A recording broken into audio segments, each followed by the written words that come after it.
अरे लड़ेला पेनी में छेनी, जी हमारे दोस्त को लड़ता है पेनी में छेनी। इन्हीं का नाम है प्रदीप प्रेमी।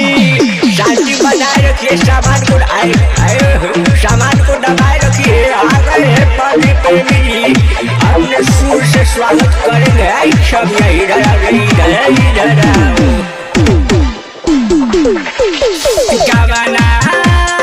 गावाना करा के राजा गइलो, राजाई में जमाई आवता, उहे खाएला रोआई आवता।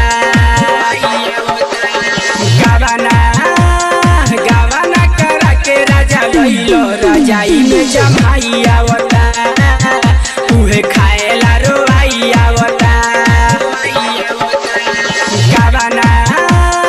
गावाना करा के राजा गइलो, राजाई में जमाई आवता, उहे खाएला रोआई आवता, उहे खाएला रोआई आवता। इस बार नीरज रिकॉर्डिंग स्टूडियो रघुनाथपुर मोतिहारी 82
राजाई में जमाई आवता, उहे खाएला रोआई आवता।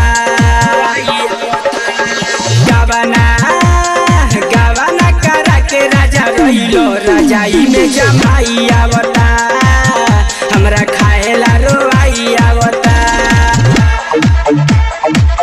हमरा खाएला रोआई आवता।